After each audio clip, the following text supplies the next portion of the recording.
Et voilà, on continue notre leçon de géographie. Et on va travailler du coup sur l'énergie éolienne. Voilà. Juste un petit élément que je voulais rajouter parce que c'était important, on en a parlé hier déjà. En 2015, il s'est passé quelque chose en France. Il y a eu tous les présidents enfin beaucoup de présidents des pays se sont regroupés pour voter une loi, un accord sur le climat. C'est Accord de Paris, ça s'appelle parce qu'il a été fait à Paris. Accord de Paris sur le climat.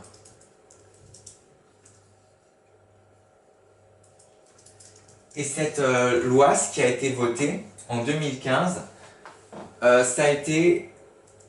Enfin, c'est tous les présidents qui se sont mis d'accord sur un objectif. Quand on sera en 2100, la température, la moyenne des températures ne devra pas augmenter de plus de 2 degrés. C'est-à-dire qu'on devra limiter le réchauffement climatique à 2 degrés au-dessus de ce qu'on a là. Du coup, en 2100, on a plus 2 degrés max. C'est ce qu'ils se sont promis. Du coup, de faire attention à ce que les entreprises ne polluent pas trop pour qu'on ne puisse pas dépasser. Ils sauront déjà qu'il y aura une hausse de la température et qu'il fera plus chaud. Mais le but, c'est de ne pas dépasser les 2 degrés en plus. Voilà. L'accord de Paris sur le climat, c'est quelque chose de super important. Okay.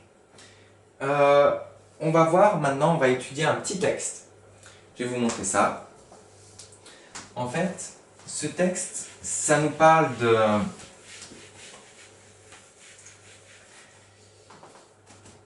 Enfin, ce texte, c'est une... Comment dire? Bon, on va l'étudier ensemble, vous allez voir. Hop là.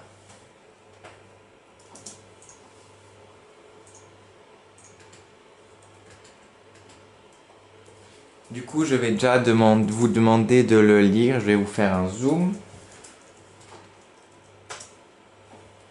Voilà. Je vous laisse 10 secondes pour lire le texte. Enfin non, 10 secondes, mettez la vidéo sur pause et lisez le texte. Hein. Je vous laisse pas 10 secondes pour lire le texte, non. Voilà. Allez, mettez la vidéo en pause et lisez le texte.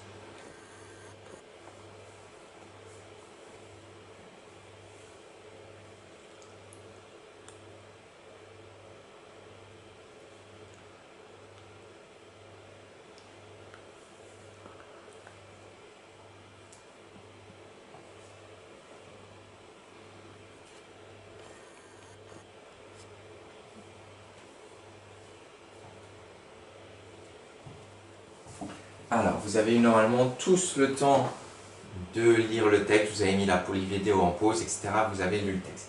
On va pouvoir l'analyser un peu ensemble. Alors, ce texte nous parle d'un projet. Un projet, c'est quelque chose qu'on va mettre en place dans le futur. Un projet d'un parc éolien en mer de Dieppe. Il prévoit du coup le Tréport, c'est une ville je crois, prévoit, où c'est, je ne sais pas, prévoit l'installation de 62 éoliennes sur une profondeur du fond marin variant de 5 à 25 mètres. C'est-à-dire que dans la mer, à 5 ou 20, de 5 à 25 mètres de profondeur, dans la mer, ils vont mettre des éoliennes.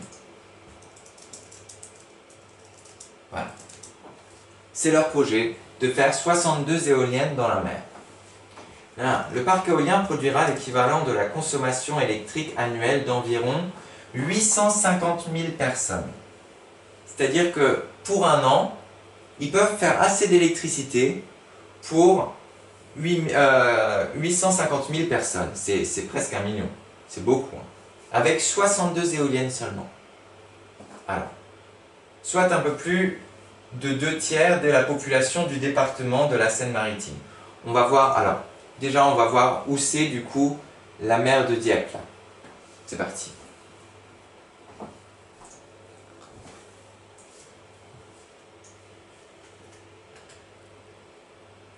Et bon, Dieppe, je vous ai cherché déjà en avance. Hop. Voilà. Dieppe, le Tréport. C'est ici. Ici, on avait la Normandie. Et du coup, c'est le département au-dessus, là. Et on a... En plus, on a même les endroits où ils ont prévu de mettre les éoliennes. Ça s'appelle éoliennes en mer. Dieppe, le Tréport. 5 heures de route, 6 heures de route. Voilà. Est-ce que je voulais vous montrer encore autre chose? Non. Mais pas mal. Et du coup...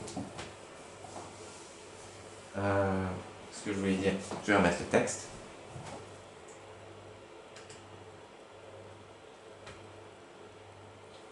On est dans le département de la Seine-Maritime et ils disent qu'avec ces éoliennes, ils vont pouvoir produire 2 tiers, en coupant 3,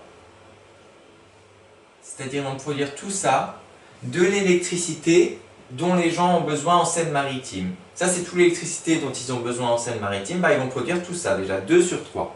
C'est énorme. Alors, ensuite on lit la suite, du coup. Le projet s'inscrit dans le cadre de la loi du 17 août 2015 relative à la transition énergétique. Transition énergétique, ça c'est un mot important.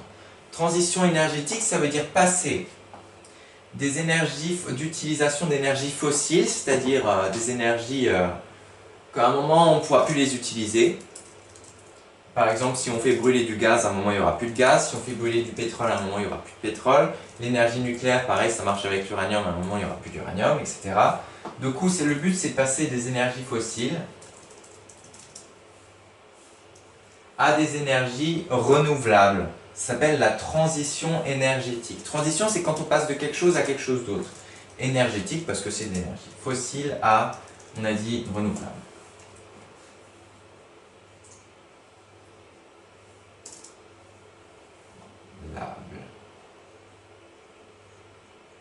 Ok. Et du coup, voilà, ce texte, du coup, ils nous disent que ça fait partie de la loi du 17 août 2015. Et la loi du 17 août 2015, on la connaît, on l'a vu avant. La loi du 17 août 2015, c'est la loi de l'accord sur le climat qui a été fait à Paris pour justement pas dépasser les 2 degrés en plus, là. Voilà. Ce texte fait pas... Ok. Et ils nous disent que dans la loi de l'accord sur le climat, ils veulent qu'il y ait 23% de l'énergie produite en France en 2020 qui soit des énergies renouvelables.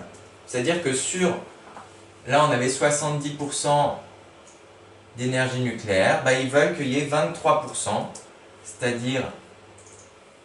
Ouais, c'est quand même 23%, c'est-à-dire à peu près tout ça, qui soit fait de l'énergie renouvelable. C'est leur but, en 2020.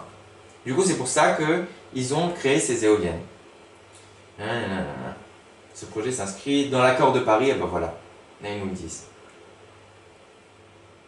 Il concourt, et ça veut dire il a l'objectif également de réduire les gaz à effet de serre. On a vu ce que c'était ça hier.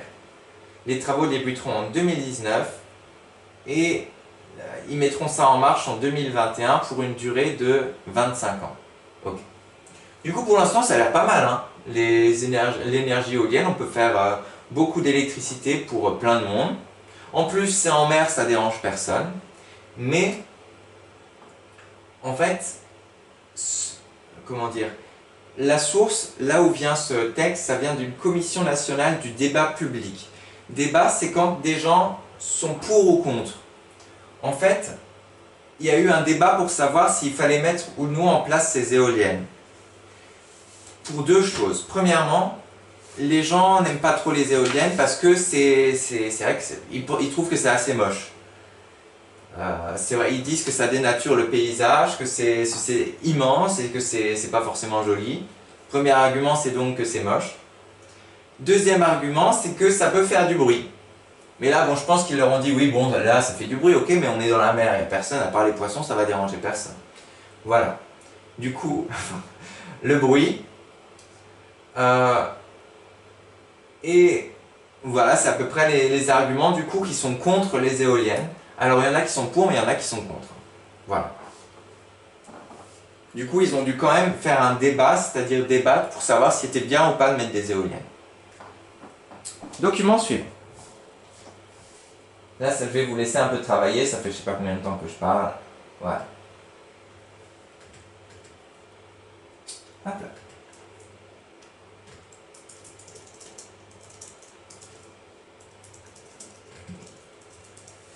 On est pas mal là.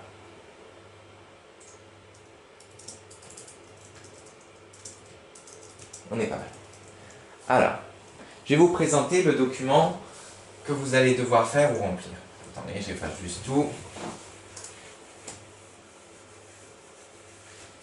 Alors, ceux qui n'ont pas d'imprimante chez vous, vous pouvez rapidement faire ce petit schéma.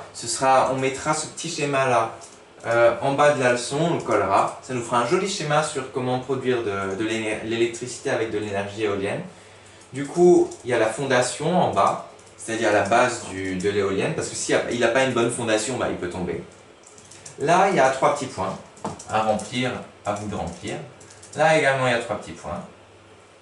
Là, 3 petits points aussi. Et là, 3 petits points. Ça s'appelle des pales, hein, mais ils vous le diront dans le texte. C'est les hélices de l'éolienne. Ça s'appelle des pales. On a le vent qui vient là. Il y a les différentes parties de l'éolienne. Voilà. Votre travail, il vous donne toutes les informations sur comment marche une éolienne, comment ça fonctionne, quels sont ses points faibles, ses qualités, etc. Ça va être à vous de lire tout ça. De remplir le schéma avec les 4 mots. Il se trouve là les mots. Facile. Et ensuite à répondre à ces 2 questions. Première question, à quelle vitesse du vent une éolienne est-il efficace? C'est-à-dire, quelle vitesse du vent faut-il pour que l'éolienne marche? Et que se passe-t-il au-dessus de cette vitesse du vent? Voilà. Vous avez donc ça à faire. Soit vous pouvez répondre aux questions pareil sur une feuille de brouillon et vous dessinez ça pour qu'on puisse ensuite le coller dans la leçon. Soit ceux qui ont une imprimante, je vous mets tout ça sur Classroom. Vous pouvez l'imprimer et voilà. Je reviens dans 10 secondes pour la correction, mais faites bien l'exercice, ça va vous aider. Hein. Allez, 10 secondes correction.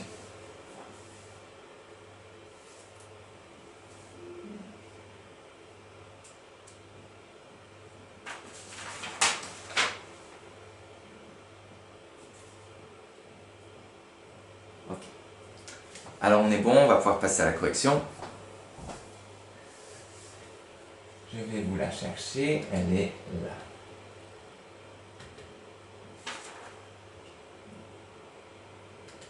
Prenez votre stylo vert, vous êtes tous prêts.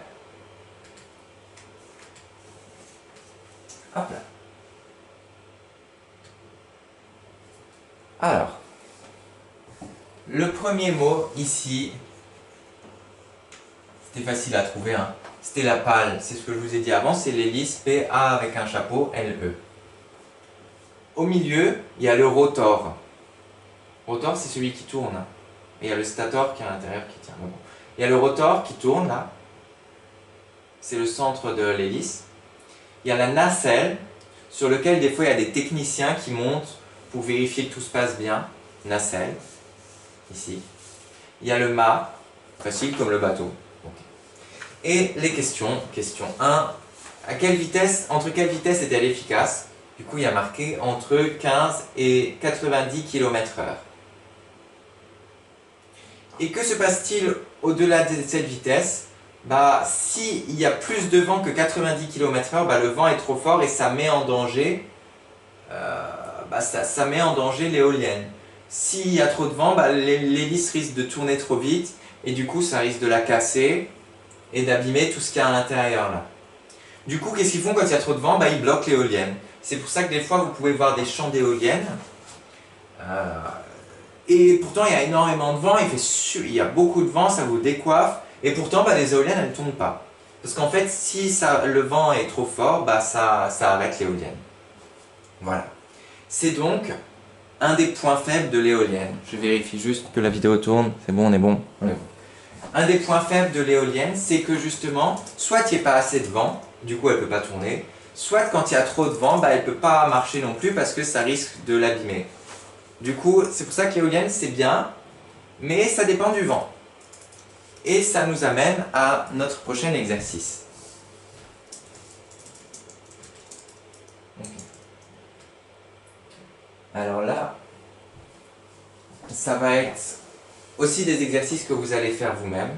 Je vais descendre un peu. Hop. Là, je vais vous laisser, vous aurez besoin d'au moins 10-15 minutes pour faire les deux exercices-là. Ok. Alors, du coup, document 72. Observe les deux cartes et réponds aux questions. Du coup, là, on a le vent de 77 km/h, je crois. Je fais un petit zoom. 27 km/h, ok.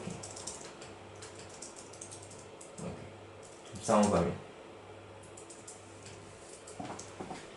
Là, c'est les endroits en noir avec des vents en général à plus de 27 km/h. Là, en un peu plus foncé, des vents de 23 à 27 km/h. Ici. Là, etc. C'est de moins en... jusqu'à où c'est presque blanc, là, c'est des vents de moins de 16 km/h. Et du coup, là, vous avez la puissance générale, l'énergie produite en fait par les éoliennes en France. Du coup, on voit les départements, ils produisent, les régions, là c'est les régions, où ils produisent beaucoup d'électricité avec les éoliennes. Voilà. Alors, première question super simple. Quelles régions produisent le plus d'énergie éolienne? Facile. Deuxième question. En observant la carte des vents, est-il possible d'expliquer pourquoi il y a certaines régions qui fabriquent plus d'énergie éolienne que d'autres, à votre avis? Essayez d'expliquer pourquoi en regardant cette carte. Il y a certaines régions qui fabriquent plus d'énergie éolienne que d'autres. Voilà. Ça, première chose à faire. Je vous laisse du coup, juste avant d'expliquer le deuxième exercice à faire, je vous laisse juste 10 secondes, comme ça, ceux qui n'ont pas Classroom, vous pouvez revenir en arrière et remettre ça pour pouvoir bien travailler. Je fais un petit zoom. Pour ceux qui n'ont pas Classroom.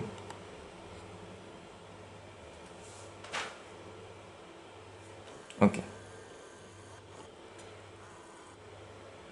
Ok. Exercice suivant.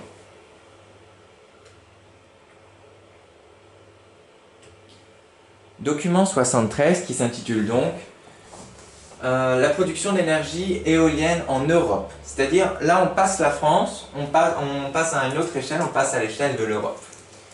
Du coup, observe cette carte à l'aide de la carte murale de l'Europe, situe les pays et réponds aux questions. Alors, déjà, vous devez, pour faire cet exercice, vous devez aller chercher sur Internet une carte de l'Europe avec le nom de tous les pays, pour savoir quel est ce pays. Si vous avez un doute, hein, si vous savez tous les pays, pas de souci. Mais voilà. Alors, dans quel pays d'Europe le parc éolien est-il le plus puissant? Et là, il y a les nombres de parcs éoliens en Europe. Il y en a certains pays, il y en a beaucoup, très importants, d'autres très faibles. Il y a peu de parcs éoliens. Dans quel pays il y a le plus d'éoliennes? À vous de mettre. Dans quel pays il y en a plusieurs? Et quelle est la situation de la France? C'est-à-dire, comparé à ces pays, la France, elle se place comment? Est-ce qu'elle a beaucoup d'éoliennes? Pas beaucoup d'éoliennes, voilà. Je vous laisse pareil faire ça. Et je vous mets un petit zoom pour ceux qui n'ont pas Classroom.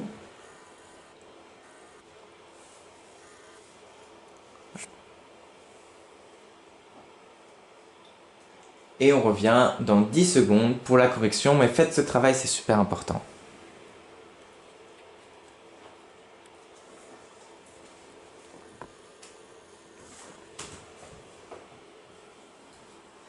Alors, j'espère que vous êtes tous prêts pour la correction. Prenez votre stylo vert, Grüner Schoolibiter, et nous y allons. Correction. Je pourrais la faire moi-même. Ok.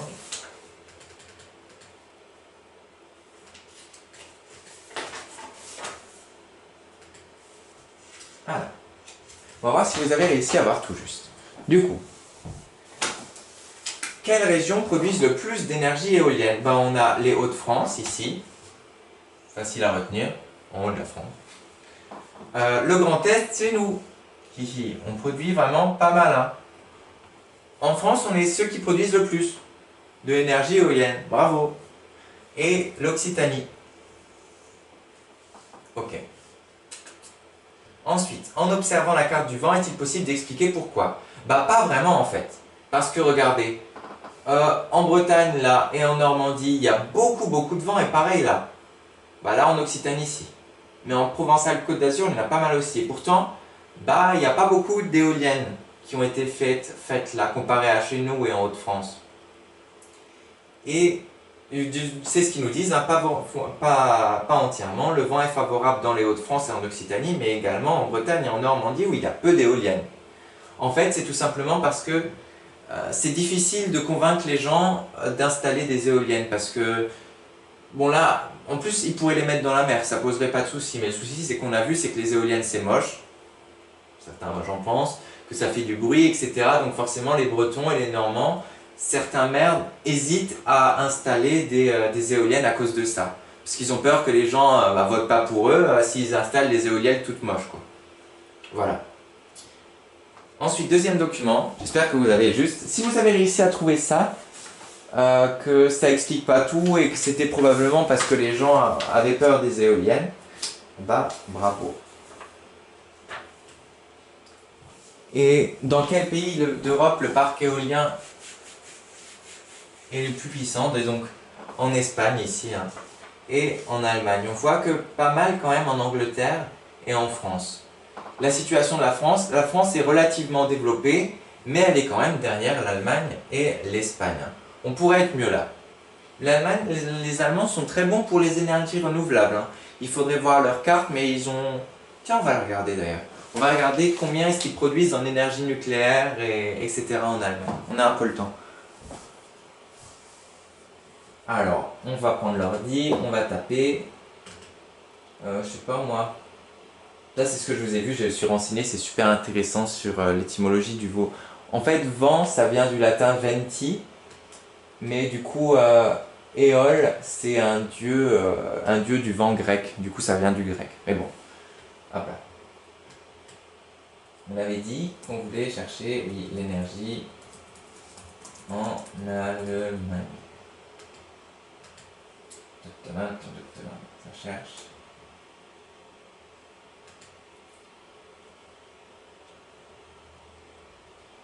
Pourquoi elle m'a mis les vents?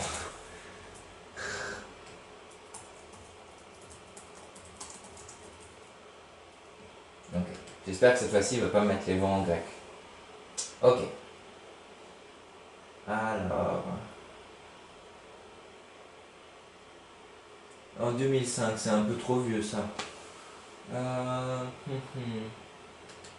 2014, là ça date de quand?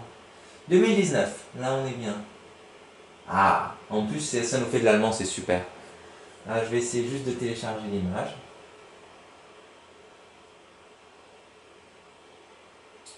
Enregistrer l'image sous le bureau. Vous pouvez avancer un peu si vous trouvez ça mieux. Hop, jusqu'à ce que... Ça y est. En plus, ça nous fait étudier un document en allemand, c'est super.